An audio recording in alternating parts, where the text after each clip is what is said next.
Yay, I love seeing all of you here. This is so much fun. Love having our BreakLine alums here, our partners here. Mary Helen, Liz, welcome. Erica, welcome. And I'm just so looking forward to this conversation with Jason, Andrew.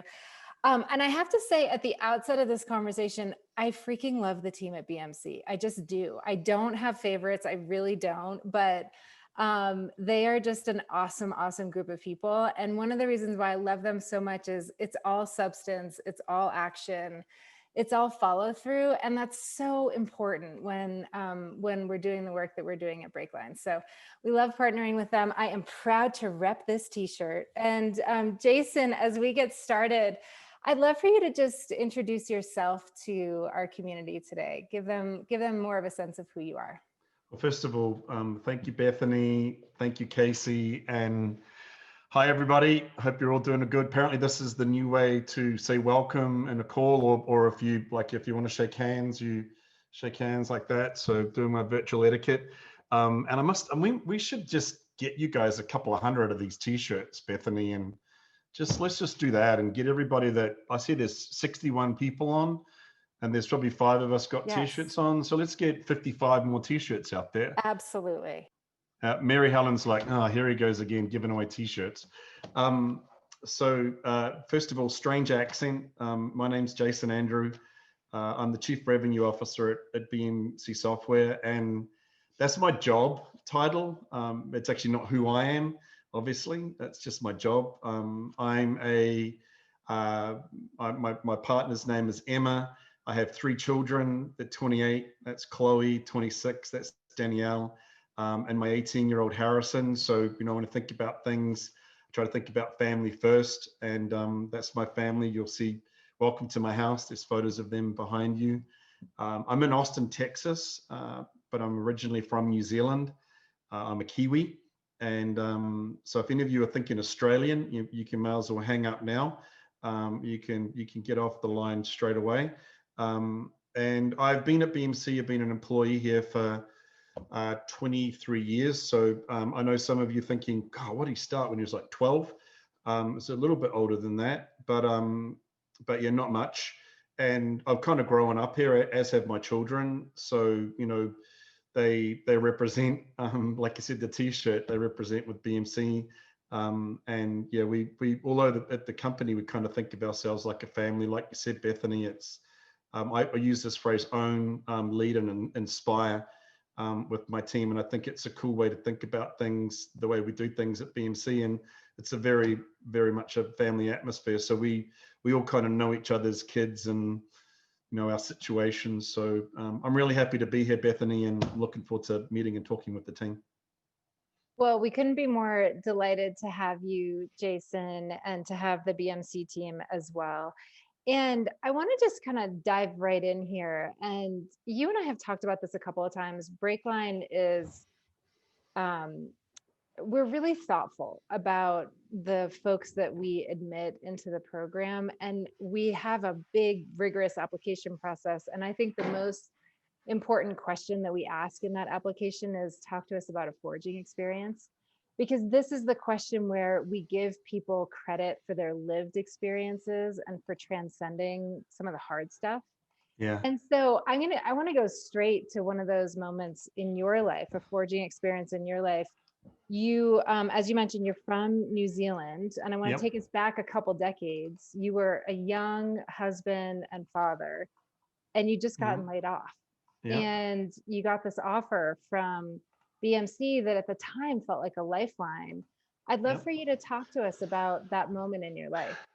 Yeah. So when I was at high, if you don't mind, I'll take it even a step further back. I was at high school, Bethany, and I played rugby, and I went to an all boys school because it specialized in rugby, pretty much. But when I was in my second to last year of high school, this person came around, spoke to the school about a cadetship, right? Basically learning, you go and work for them and you be there for the rest of your life, you learn a career, but you would grow up and live with the company. And I thought, that's me, but I was too young. So the following year, I was last year of high school, they didn't come to our school. and I remember the person's name and I remember the company. So I looked them up. I found out where they were, where he worked. Not stalkerish, because those days it would have been in the yellow pages, right, through a phone book. And I drove my crappy old beat up car that literally could last about 10 miles and then break down. And I turned up my best clothes. I'd written a one pager about myself, and I got to the front desk and I said, I'd like to speak to the secretary. Now, I didn't really know who to ask for, and they thought company secretary. And they took me into, this was a multinational company. They got me to meet with the company secretary in a cold call at the front desk. And I walked in and says, I want to be a cadet. And he said, we're not hiring this year. And I said, well, I think you're making a mistake. And literally did this selling exercise on why Jason Andrew, which is something I still talk about now. I can't believe I even did it, thinking back now, Bethany, because it's not something that I probably would have done. And he gave me the job. He gave me a job. So I would go to school. I wanted to make money. I lived in rural New Zealand, and everybody I knew had trade jobs, and I wanted to make money. So I worked during the day and I went to night school at night. And I was on a career for life with this company. And then got the chance to play rugby in Europe, went away, played rugby, came back, and they gave me, I got back, I was 22, I think I was 22 or 23. And they said, we've just bought the first computer in New Zealand. We spent millions of dollars on this thing. Would you like to be part of the project? I'm like, no. But of course, I'm just a ride back. I'm the newbie. So they're like, you kind of have to. That's the only job we've got for you. So I did it, and I loved it. I just loved it. And before I knew it, 6 months in, I was in the executive team and helping run it, and it was all fun. I was working for this company, with this third-party company, and they said, "Would you like to come and work for us?" I'm like, "Are you crazy? I'm in a lifetime job. I've got a job for life." And I think Chloe would have been a couple of years old, and Danielle was just born by this time, and young kids. And I'm going to be a board member. There's 18 board members, and 16 of them are cadets like me, and I'm here for life. And laughed at them. And then literally about 3 weeks later, got called in and said, "Hey, we've been brought by a company, offshore company, and you're made redundant." And I freaked out. Had a mortgage, had nothing. Right? I remember thinking at the time, just how are we going to get by? But I went back to this company and said, "Okay, I'll be honest with you, this is what's happened, but if the job's still there, I'd love it." And they said, "Go for it." So it was, I think probably, if I think about, there's a lot of luck. You got to manufacture your luck in your career. Sometimes you got to be in the right place at the right time, and you got to work hard. And I'm a big believer, if you're doing the right things, working hard and doing the right things in your career, don't chase the money. Like chase the development of yourself, chase the building of your skill set, chase that always try to be better and learn from a situation, because then the money will find you, right? So I got the job. I will tell you a funny story. First day I started there, I think by this time I was like 24. I had for those of you who remember, I had a Ford Escort, a Mark I Ford Escort, 1600, GT Ford Escort. Thought I was really cool in my beaten down old car. I got to the job and they said that this guy came out and he gave me a set of keys. And I thought, because I was a consultant, I thought, does he want me to clean his car? Like I literally was thinking, does he want me to go out and wash his car? And he said, "Oh, here's your car."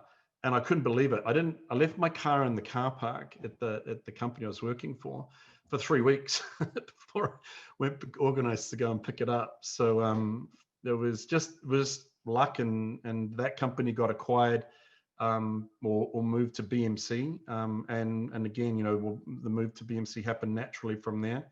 And I've never had another job, really.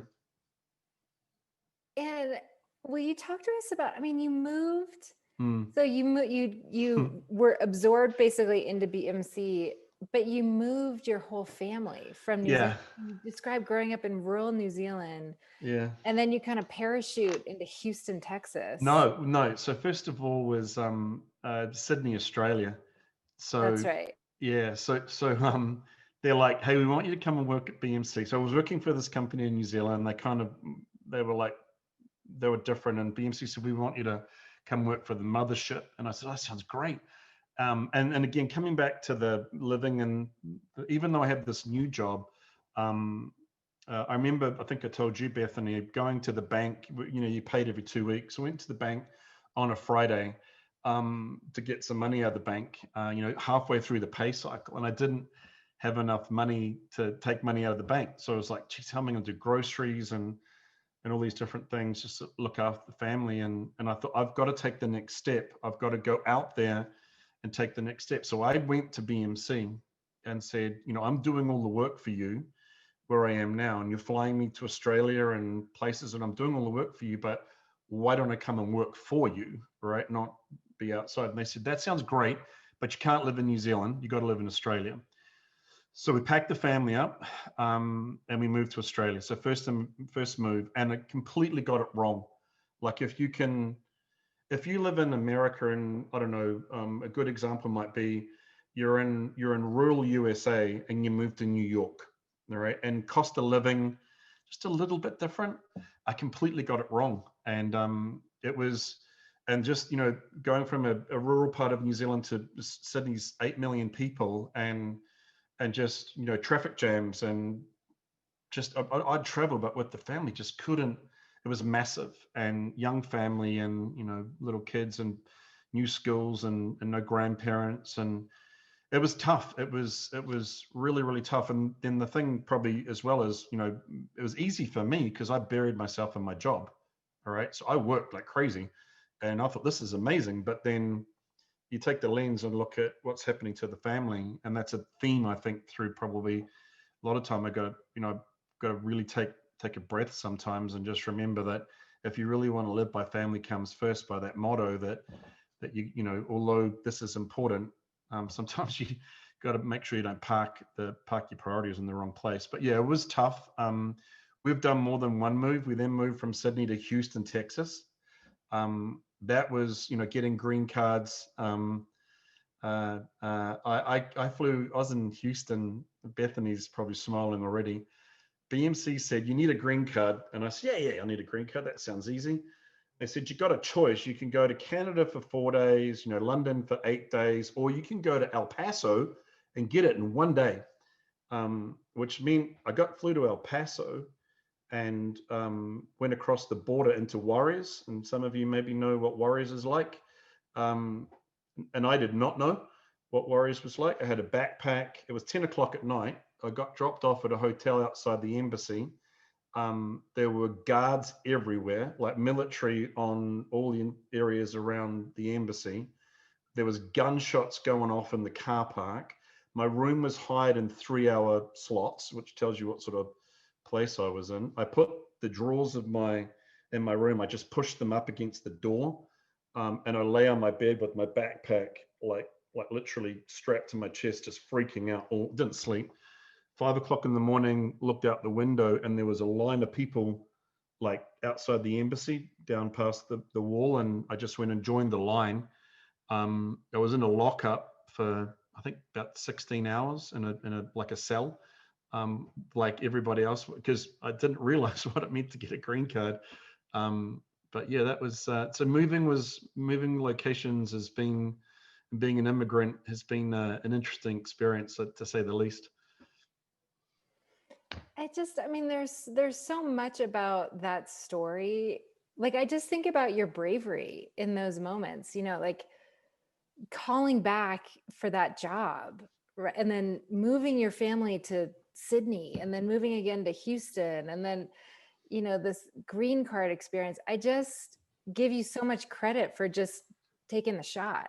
Well, I think they're not listening, and I hope but my family, what I went through was, like I said, I got to do what I was kind of loving doing all the time. But, the green card experience for my wife in particular was traumatic. Like, just, immunization injections was, when they don't really give you, we didn't really have a choice. You just go through a process, and sometimes that it's career building, and sometimes it just breaks your heart when you have to make decisions at point in time about things that we were thinking about having extra children. But if you go through immunization for a green card, you can't, because you can't do those things at the same time. So there's sacrifices that were made by all of us along the way. Ultimately, that's kind of a little bit what life is like, though. Sometimes, like at that point in time, we were doing the right thing for ourselves. We were all, my wife talks about it a lot, that it's not,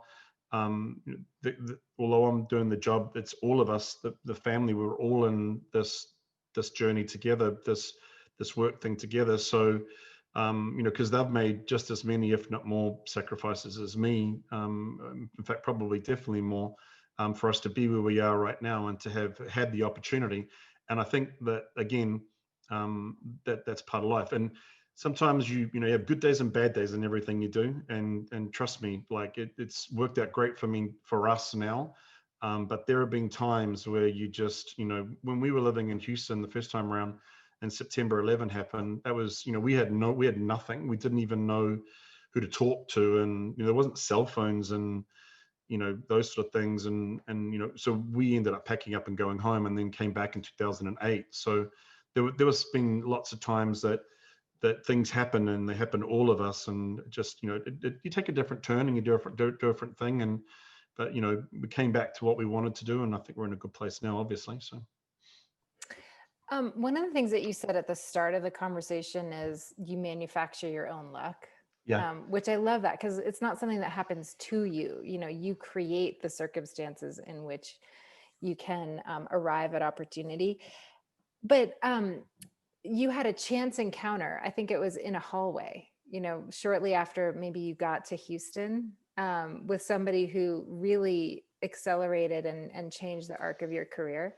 Yep. Can you tell that story and what it suggests to you about building out your network and looking for mentors and sponsors? Yeah, so I'm a big believer in having champions, right, or developing a champion network. And if you think about, like, a lot of these people on here, if you work in a hierarchical system, right, or if you're in a hierarchical world, like say the military, or even in a lot of cases corporate world, right, where CIO down, you build champions, right? You build champions that with peers that you're around or people above you, and those champions, if you do the right thing for them, you test them and they help you move forward. So there was a deal that was done in Australia, and I happened to be involved in the deal. I was a technical guy. I was just the guy tapping the keyboard, right? I was a techie, and the sales team that closed that deal. So to relatively think of it this way: if I made $100 on that deal closing, these people were putting 2-3 zeros on the end of what they were making. But it felt like work-wise, I knew I was definitely doing more than my share. One of the sales reps at that time, just out of the kindness of his heart, wrote me a check that was 5 digits on the check. So it was a lot of money. Just blew my mind, right? And then was the biggest deal ever closed in Asia Pacific. So at the time, the guy that ran R&D flew down from Houston to celebrate with the team, because it was massive. It was this huge deal. And he took us out on a boat, fishing, right, in Queensland, Australia. Then we ended up, just hanging out for the whole day with him.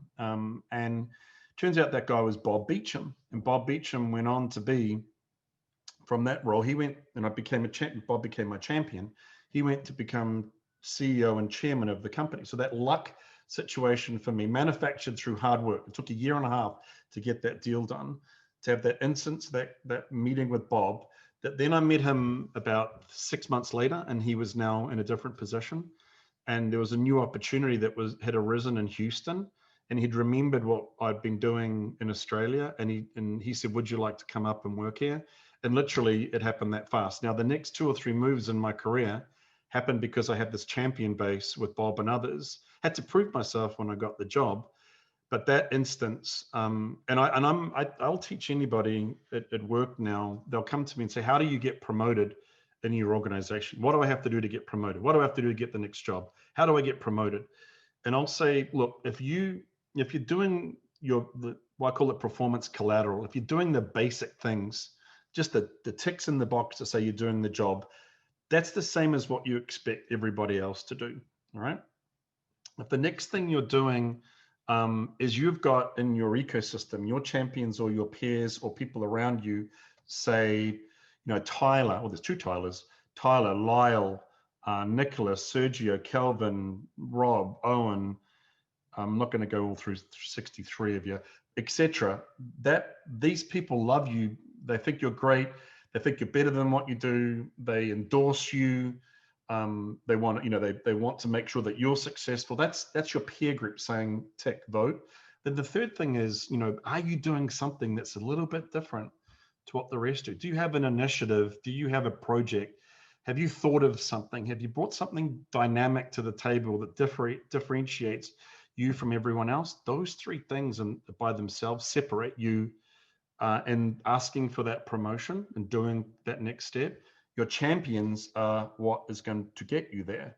Your champions then go, yep, I agree, and they move you forward on that journey. So building, I'll tell people to do a champion plan. Go look at what the job that you're doing or the job that you're entering into. Who has your back, right? Who are your champions? Are they good, bad, or indifferent? What are you going to do about making them better? All right. When you're looking at that next promotion, how can you leverage your champion base to get you there?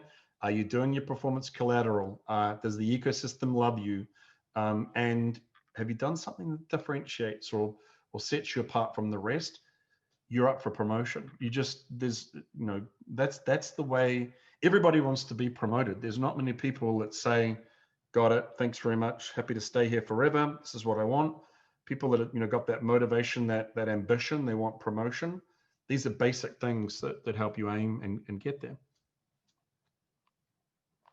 I love that story, and I love the phrase build a champion plan. And it reminds me of when we welcomed Dr. Condoleezza Rice, and she was saying her reaction when somebody walks up to her and says, will you be my mentor? Like, no, I will not be your mentor. I don't even know you.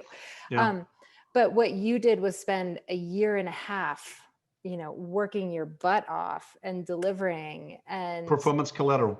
Yes, your performance collateral. Exactly. You earned that mentorship. You earned that sponsorship. And then it was a very natural relationship between the two of you that ended up. I've actually watched that session you had, and I think that the concept of mentoring or mentors and mentees, I know you talked about it. Mentors I have had lots of mentors, right? And still Bill Miller, still consider him to be a great mentor, right? Great BreakLine friend at BMC. But I think,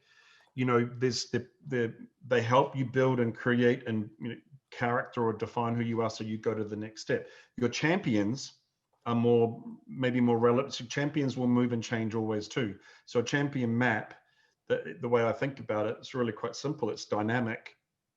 It's just a list of names. And then, so let's say it's Bethany. We know each other fairly well, right? You would probably, if I'm not in the room, you're going to speak nicely about me, I hope.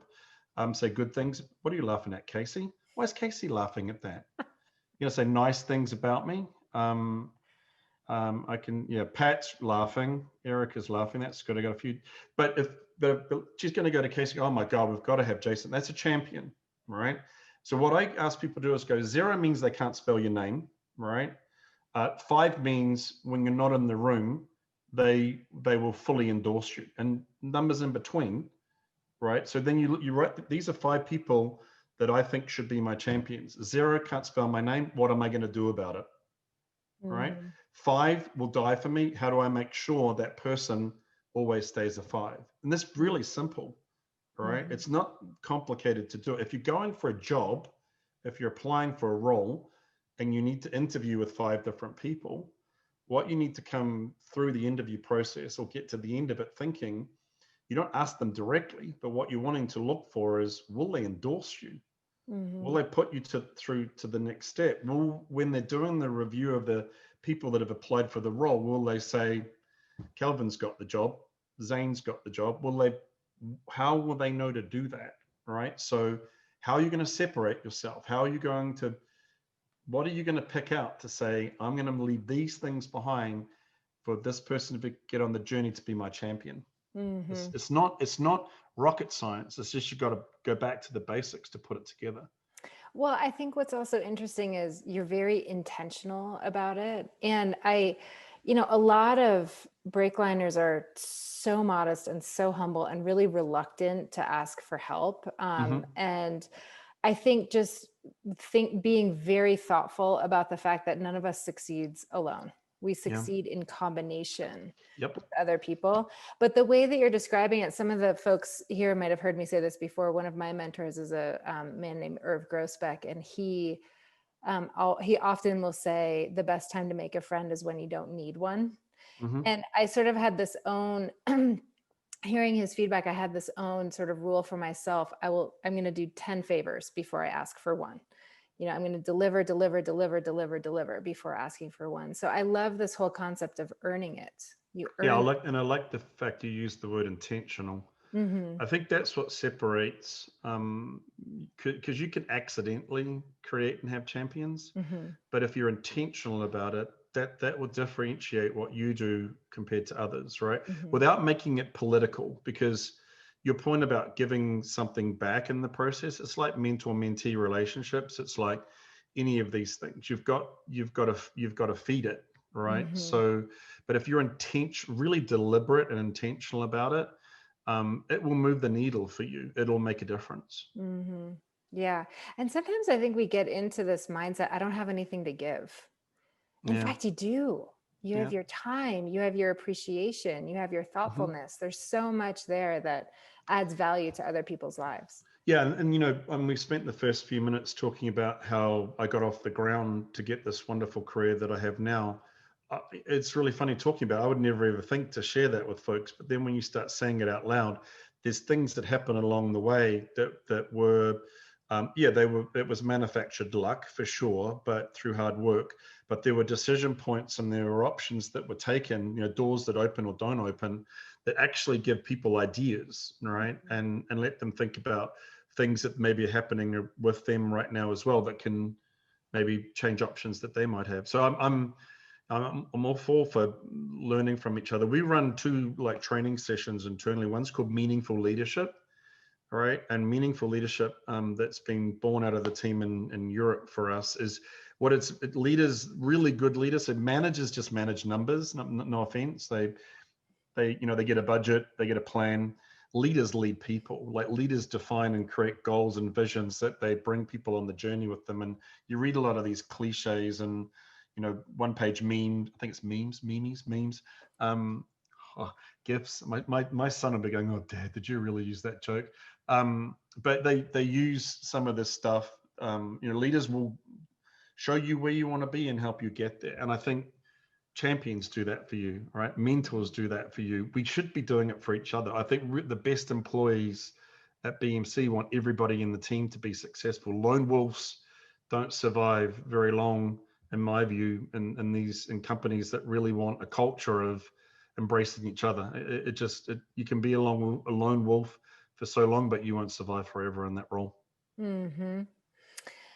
And one of the things that I think is so interesting about your career is you didn't start in sales, and again, it's not like you even had the context to know I'm an accountant. Yes. I mean, you described yourself as hands on the keyboard. What? Eric had just burst out laughing and fell off her chair. God. For all you accountants on the line, stand strong. Debit, credit. There you go. P&L. Is that how it goes here? Stand strong. But I mean, that's a journey that a lot of our breakliners will understand, transitioning from one pursuit to another. Yeah. What drew you to sales? Had a lobotomy. No.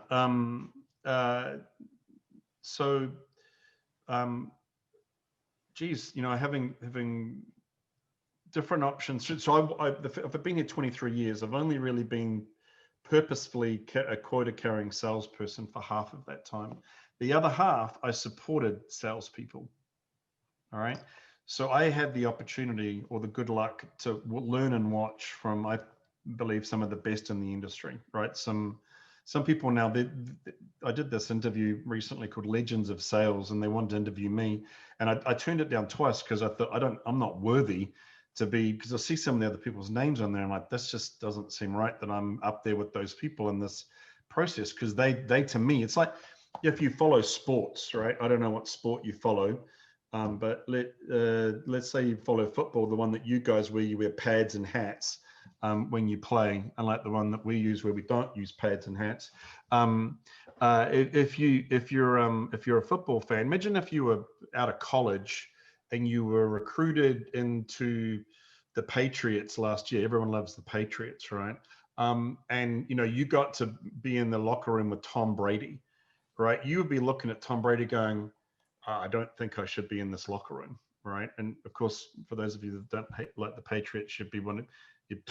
But the point being is, when I look at these folks, they're legends, right? So I had the first 12 years, I watched and learned and was part of this. And I had one of these people who he basically said, many people had said it to me, you should be on the selling side.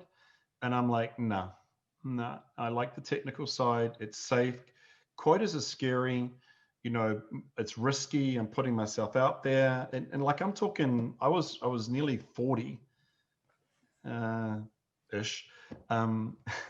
Shave a couple of years off when I decided that, yep, sales was for me. And this leader, he forced me into it. All right. And it turned out I loved it. And I met this, this guy still works with me. His name's Paul Kent. And the guy that moved me into sales, a guy called John McMahon, very famous in the selling side of the world. Paul Kent and I had this, dinner, and we were at this dinner, and Paul said to me, and this stuck with me. He said, "What did you go to school and learn?" And I said, okay, so I learned this and that. And then I went to university and I learned to be, an accountant and commerce degree. And he goes, okay, did you ever consider doing a degree in selling? And I said, is there such a thing?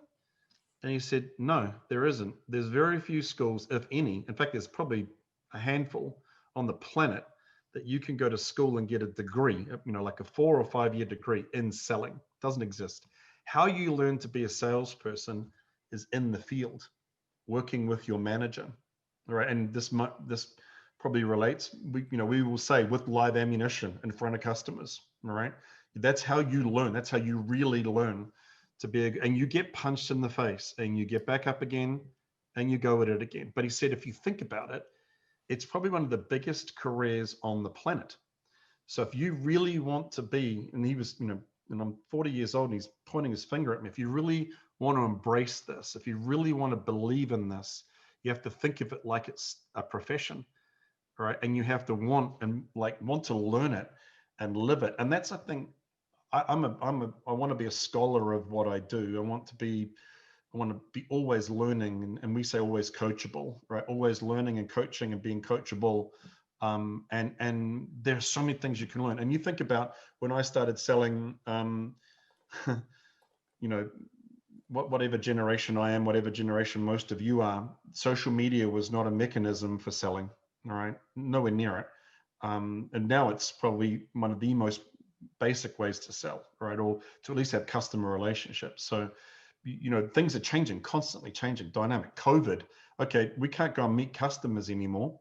We have to do it via Zoom. So how are we going to turn everything we used to do face-to-face on this in their building to virtual? And we're always learning and adapting, and it just, forget the product that you're selling. It's just fascinating, the actual career that I'm in, and learning, constantly. And I have always, I'll go to training events at work right now, even though I'm the chief revenue officer, I'll go and sit in the class so I can learn a new technique or something different. And we have this concept of earn, learn, and have fun. So you can't earn money unless you learn constantly. You got to get a bit of balance and have some fun. But the learning aspect of it, every day when I come to work, I want to learn something. So selling was scary. I kind of got a little bit pushed into it. When I got into it, I learned that I loved it.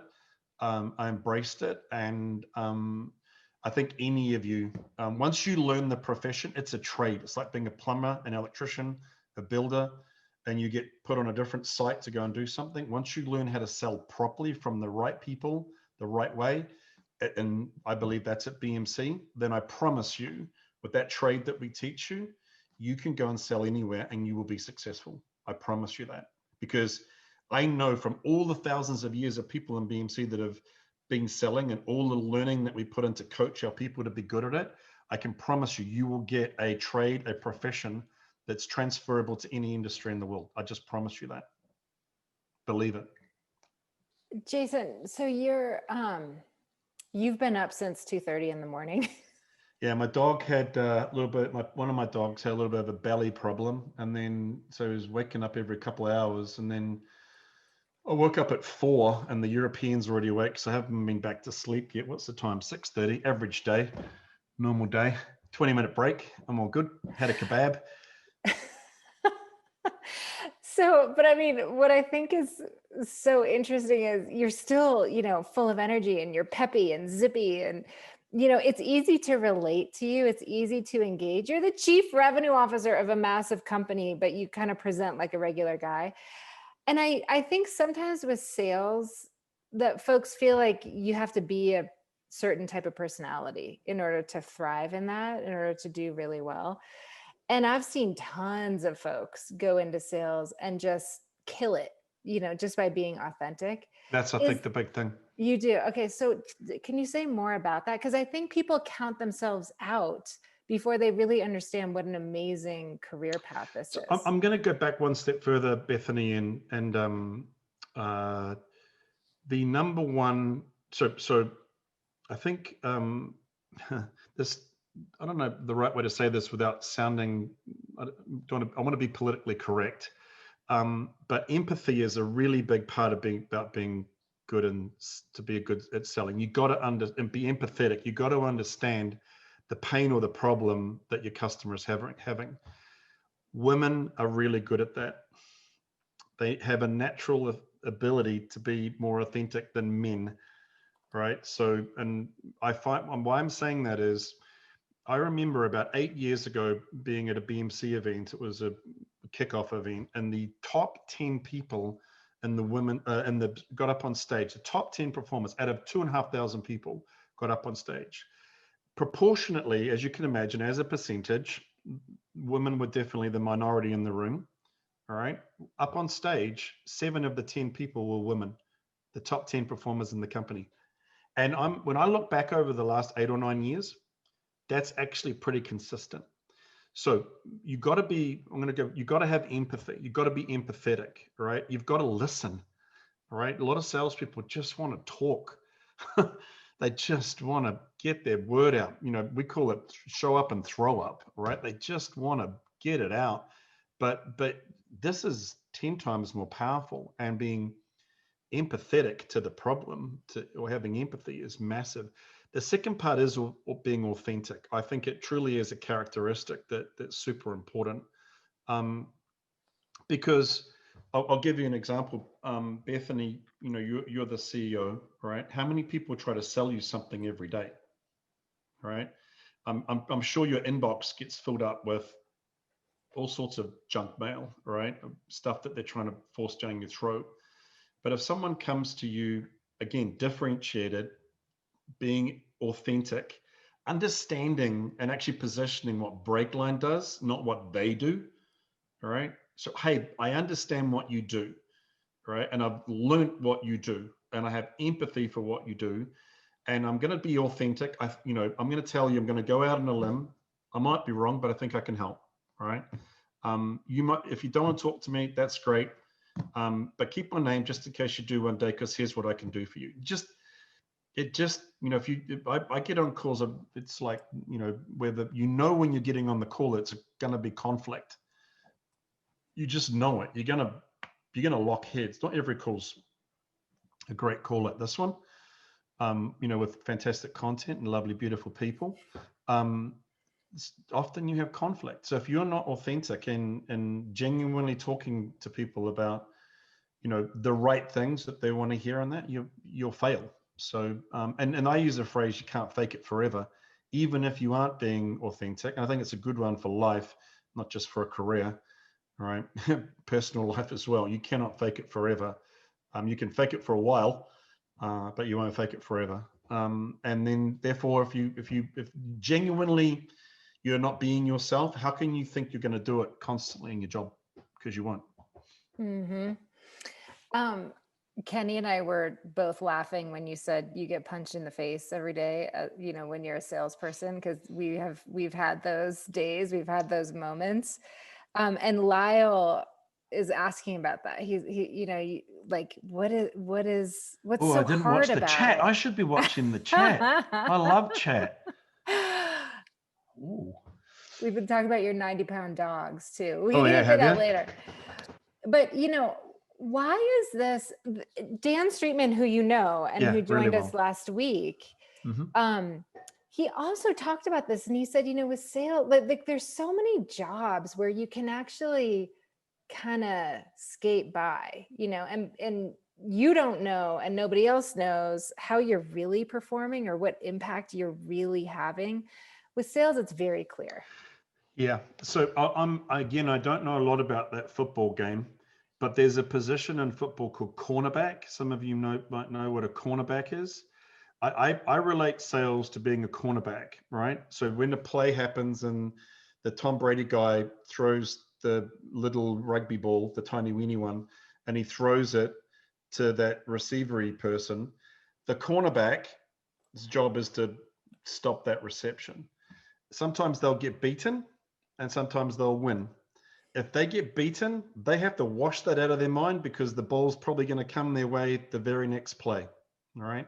Sales is like that. All right. You're going to do a call and you might absolutely knock it out of the park. Right. But the next one, you might get a brutal punch in the face. You got to forget it and go to the next one. All right. And there is nowhere to hide in this job sometimes. But I love that, right? And when we have quarterly business reviews, obviously they're all virtual now, where let's say Bethany was my manager and there was Casey, me, Tyler, Calvin, and we were a team. Every individual is going to get up for an hour and present how they went last quarter, right? What did they do in the last 90 days? What are they going to do in the next 90 days? And all of us are going to watch from each other what we did. And some of us are going to have done the reception and some of us have done the cornerbacky thing, whatever. Some of them have hit it out of the park for 90 days and some of them haven't. The team will rally around the person that didn't, pat them on the back, prop them back up, make them move on, coach them, lead them, do those basic things. But this is the job, right? And actually in careers, when you're starting out as an individual contributor, like you're just you're looking after your world. That's actually not a bad thing. You're in control of your destiny.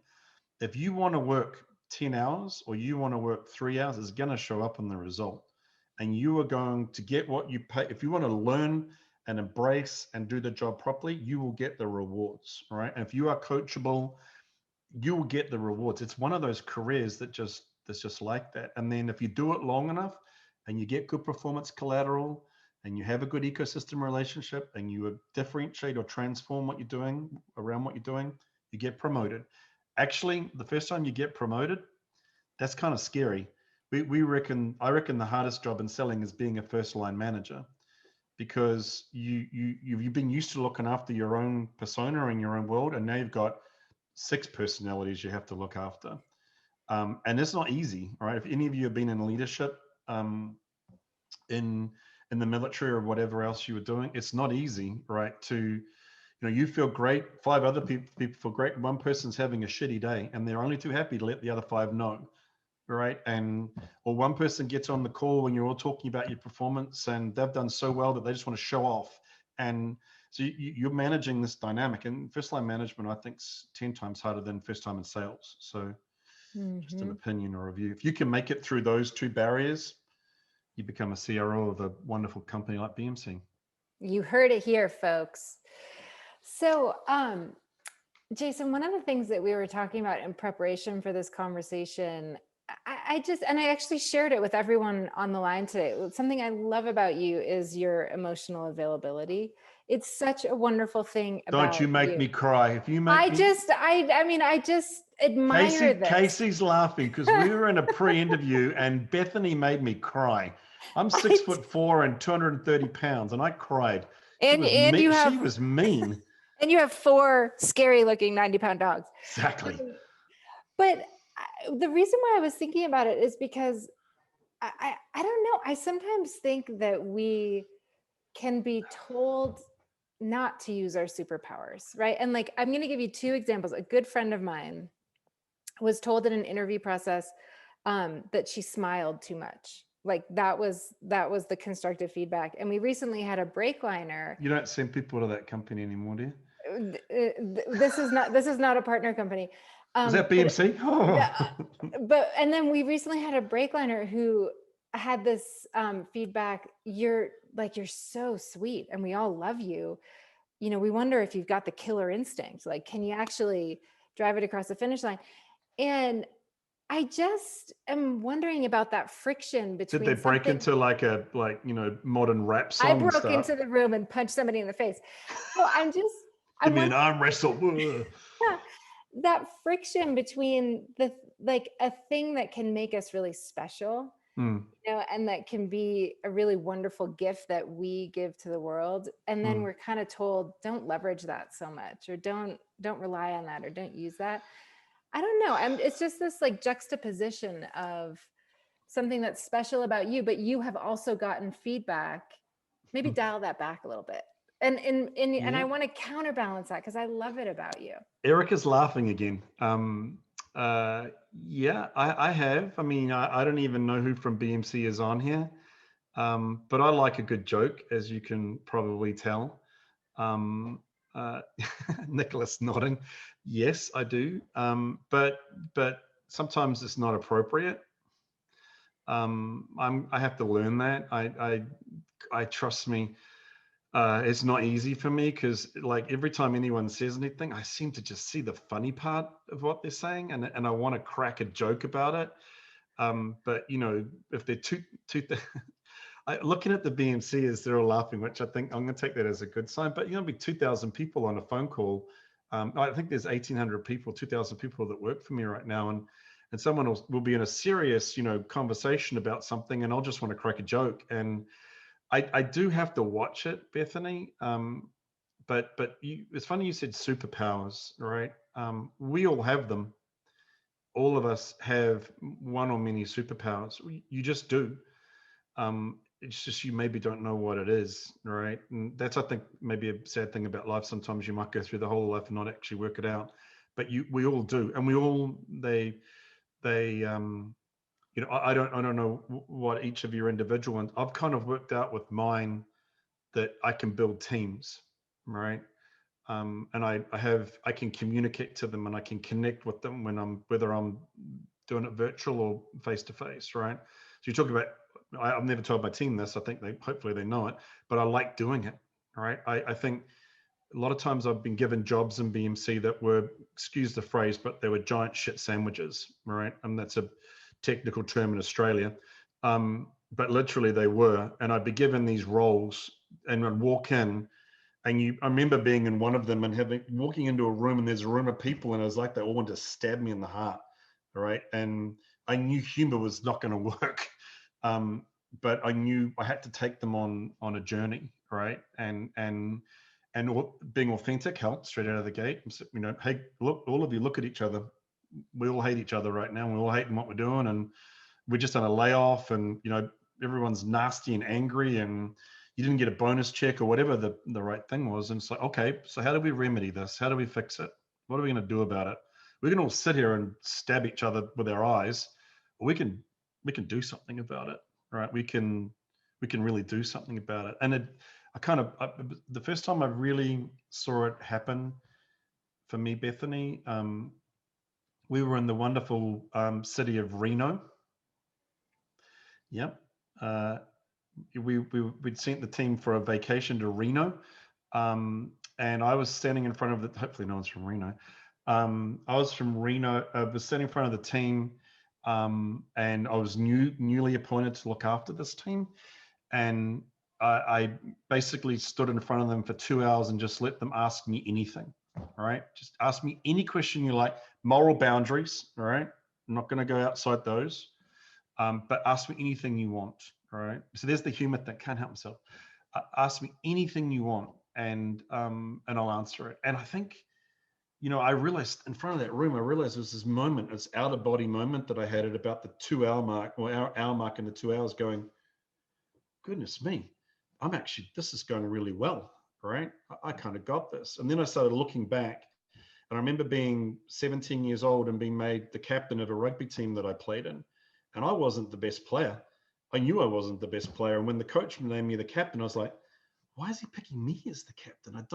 It didn't kind of gel. And then, I started looking back and thinking, there's been these times, and I'm like, oh my God, I think I've got a superpower, right? I think this is something that I'm good at and that I enjoy. And I kind of embrace it. And then along the way, tried to, we had this, some of the BMCs will know, year before last, when Dan left BMC and I took Dan's job, right? Dan Streetman, he gave me like 5 days notice, right? Before I had to stand in front of 2,000 people, stand up in front of them in Vegas on a stage. And I literally remember he told me, and I was like, wow. And then I remember going that night going, oh my God, what am I going to say in front of 2,000? And I remember freaking out, not sleeping about it. And then the movie Shazam had just come out. Those of you that remember the stupid, crappy movie Shazam, and the premise behind Shazam, you've just been given superpowers, but you don't know how to use them. That's actually what it felt like getting Dan's job. I'd been given all these new powers, and I had no idea how to use them, good or evil. I just didn't know so I stood in front of the whole 2,000 people, and there were 6,000 because they're watching on TVs and stuff around the world, up to 6,000. I remember saying, listen, have you guys seen the movie Shazam? I'm like, I feel like that right now. I feel like I've been given, and then they were like, goodness me, what's he saying? I've been given these superpowers and I don't know how to use them, but it feels really cool. And, I've got a little bit of glow on. And then I went, there was a guy that worked for me, and I said, stand up. And he was in the audience, stand up. And I went, you're now an area vice president, Shazam. And then I went, over there, stand up. You're now in charge of boof, Shazam. And these people did not know I was going to do this in this room of 2,000 people. And there was like laughing and joking. But then for the whole year, like no joke, for the whole year, to unplug my Christmas tree, for the whole year, everybody played on the theme of Shazam. And I ended up, I can't find it. I had the Shazam action figure strapped to my chair for 12 months. Every meeting I'd go and there'd be a Shazam doll sitting on my shoulder. So I just think you have it. You just got to work at what they are and leverage it, right? That's what life's about. Not everybody's born to be a quarterback-ish, whatever that phrase is. Some of us are cornerbacks. Is that still working, that analogy, Casey? I'm not sure. I'm constantly asking Madhu to translate for me. I just saw that he got 12 NFL catches. That's awesome, man. Sure did. 13 interceptions. Sorry, that's awesome. So I know we're down to the last couple minutes, and I can only ask you one more question. And I had one, but I'm going to give it to. I'm going to give it to Raphael. And he's saying, have you ever been put in charge of a team that you clashed with personally and professionally? How did you bridge the gap and create trust? And you talked about this a little bit obliquely, but I wonder if you want to be more specific with what you did. Yeah, so when I moved to Europe, it was quite a confrontational team. Like, so obviously those of you know what Europe's like. You put a team from the UK with a team from France and the team from Germany in the same room. They sit at tables, right? And it's just, maybe they weren't, I didn't think they were attacking me, but they were attacking each other, right? They used to call themselves Fortress Emir, right? So that was even the name they gave themselves. And so I did a similar thing that I've done before, and we had this conversation. This fantastic coach, mentor of mine, a guy called Gershon Mader, he taught me or educated me on this concept of background conversations. Basically, what you and I would call gossip. All right. Everybody has background conversations. You'll hang up from this call. You'll probably talk to someone else about BreakLine, about maybe someone on the call. You have background conversations, and in companies, they can be very destructive, right? Gossip can destroy morale. It can destroy culture, right? And this room was full of background conversations. all right? People ripping on each other and ripping on me, and I didn't even know it, right? So we did this transparent exercise. Who asked the question, Bethany? It was Raphael. Raphael. We had this exercise of we did this learning exercise around having like conversations, and that might sound really simple. And if you're going to have a background conversation, you're going to share it with others, then why aren't you sharing it with the team?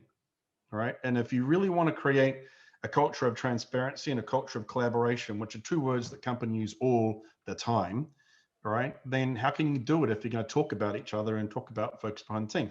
So I was like, okay, everybody, background conversations. I'm going to sit here. Tell me what the background conversation is about me. First person gets up. You are going to leave within 3 months of starting here. I'm like, whoa.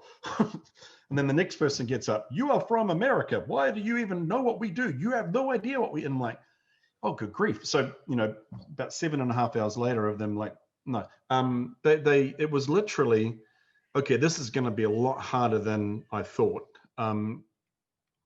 It was an exercise of building what I call change agents, right? It was finding people in the room that I could get a common ground with. Hopefully they were in leadership positions, didn't really matter.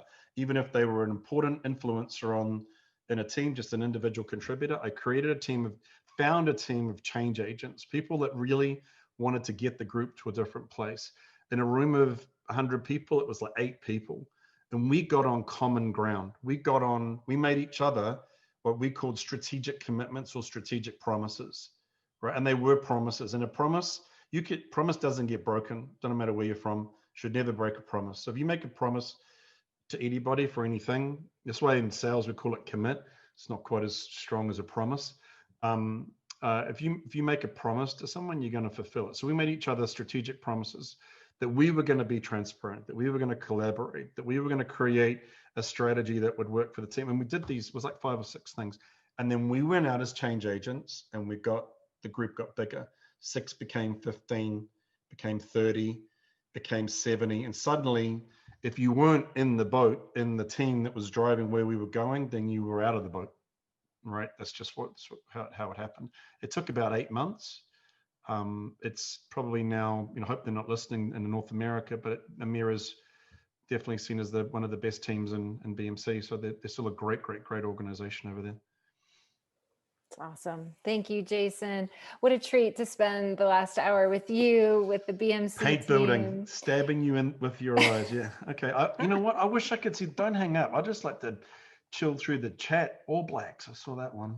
And we're coming in hot toward the end of, wow, a big year. And I'm just wishing for everyone on this line. Yeah, me too. Happy, joyful, safe holiday season to you and yours. And be safe. Yeah. I mean, just do what's right. Be safe for your family and look after yourselves. And I would hope all of you, if you want to, can get a chance to come and work at BMC.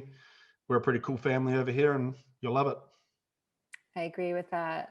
Thanks to everyone for joining. Thanks so much, Jason. Happy Thanks, holidays, all.